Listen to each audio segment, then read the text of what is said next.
Assalamualaikum warahmatullahi wabarakatuh. Berikut ini saya akan menjelaskan mengenai program aplikasi yang telah saya buat untuk sistem informasi sebuah perusahaan penjualan besi dan logam, yaitu BS Logam di Bandung. Untuk masuk ke sistem informasi ini, kita terlebih dahulu harus login sebagai administrator untuk bisa melihat keseluruhan fitur yang ada. Kita akan login, password. Oke, di dalam sistem informasi BS Logam ini ada banyak sekali menu dalam pengelolaannya. Yang pertama ada master, kemudian ada inventory, ada purchase order atau PO, ada penjualan, ada retur barang, ada pembayaran, ada mutasi keuangan, kemudian operasional, surat jalan, dan pengaturan. Di dalam master program, di sini terdapat customer, ya. Customer ini adalah kumpulan pelanggan dari BS Logam, perusahaan BS Logam. Kemudian supplier, sini adalah kumpulan perusahaan-perusahaan yang mengirimkan barang atau yang menjadi penyuplai barang ke perusahaan ini. Kemudian bank, ini adalah bank yang bekerja sama dengan BS Logam, ini data-datanya. Kemudian PTCP, ini juga sama ya, PT atau CP yang bekerja sama dengan perusahaan BS Logam. Kemudian tipe pembayaran, di sini ada pembayaran itu ada 5, ada cash atau tunai, kredit, transfer, giro, dan debit. Selanjutnya ada karyawan. Di sini adalah kumpulan karyawan. Jadi di sini ada database karyawan dari BS Logam.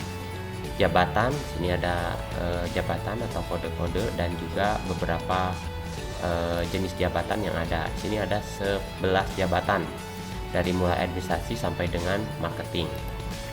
Kemudian credit card, ada kredit debit. Di inventory, di sini ada barang, ada jenis barang, ada UOM, ada history barang dan history harga barang dan juga history barang. Kemudian ada adjustment. Di dalam PO, di sini ada pembuatan PO, kemudian ada pengembalian atau return PO. Pembuatan PO itu digunakan untuk manakala kita akan membeli barang untuk di toko, dan kemudian retur purchase PO atau retur PO ini digunakan manakala kita mengembalikan barang yang telah kita beli. Seperti itu.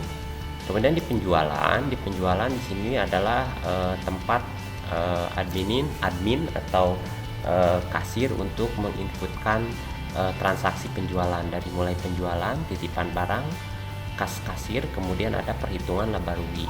Ini bisa dilakukan per siklus atau per tanggal juga bisa ya di penjualan. Kemudian retur barang, di sini ada pengembalian barang dari customer ke perusahaan. Pembayaran, ini pembayaran bisa dilakukan, bisa bayar oleh cash atau via transfer ataupun sampai dengan menggunakan kartu kredit di sini ya. Kemudian ada history banknya untuk history pembayarannya. Dalam mutasi keuangan, ini ada kas barang, kas bank to cash, jadi bank to cash ya. Jadi di sini tuh dari bank yang ada di perusahaan, seperti itu. Kemudian pengeluaran bank pribadi, pengembalian bank pribadi, kemudian ada laporan atau histori keuangan di bank. Operasional, di sini hanya ada satu operasional saja. Untuk kita lihat di sini adalah untuk menginputkan keuangan untuk operasional, apakah itu misalnya untuk bensin, untuk perjalanan dinas dan sebagainya, seperti itu. Dan surat jalan, di sini surat jalan untuk mengirimkan barang. Jadi bentuknya sebuah contoh di sini misalnya ada sebuah faktur, yaitu faktur Ibu Ella ya. Nah, Di sini kita bisa mencetaknya ya. Nah, ini adalah contoh dari surat barang seperti itu. Selanjutnya kita masuk ke penjualan. Di dalam penjualan, di sini penjualan saya contohkan misalnya ada satu transaksi di bulan November tanggal 28. Ini tipe pembayarannya cash. Nah, di sini bisa buat transaksi penjualan untuk yang baru, kemudian cek faktur atau surat jalan, kemudian ada jatuh tempo juga, kemudian ada laporan penjualan. Kita akan lihat contoh laporan dari laporan penjualan. Kalau di sini penjualan per tanggal dan customer, laporan penjualan per bulan, laporan penjualan tanggal, laporan penjualan tahun. Nah, coba kita lihat di per tahun saja. Di sini tidak ada laporan penjualan ya untuk per tahun. Oke. Nah, di sini ada laporan penjualan di tanggal 28 November tahun 2020 ya. Seperti ini. Jadi ini include dari laporan per tanggal 28 atau laporan per harinya ya, seperti itu. Selanjutnya kita lihat di pembayaran, atau sebelumnya kita masuk dulu di kas kasir ya.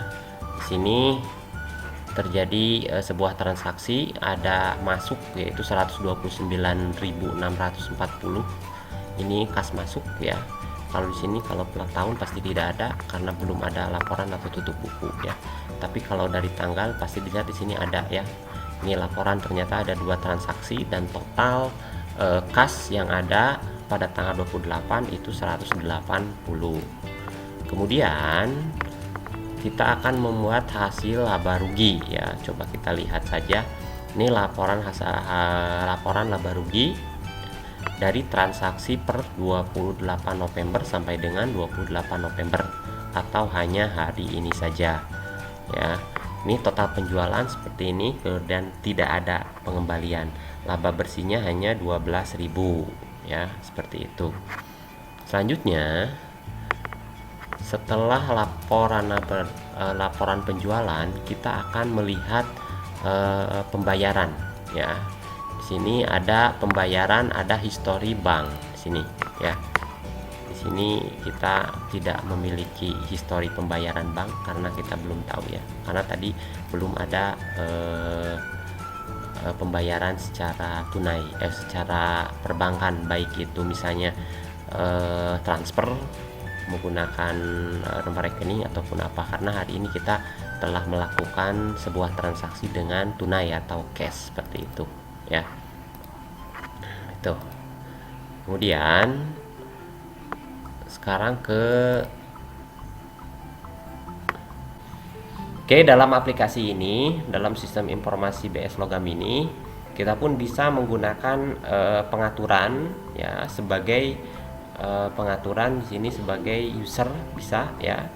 Sini jadi kita ada pengaturan user, dari siapa saja di sini yang bisa menjadi atau bisa dijadikan admin ya, sesuai dengan peruntukannya ya, seperti itu. Coba di sini kita lihat dulu karyawan, misalnya ada Indri ya. Oke, di sini ada ID karyawan ya. Sini kita bisa memasukkan passwordnya seperti itu. 345 misalnya, simpan ya, berhasil. Cuma di sini ada duplikat ya, nggak boleh ya, kita hapus saja.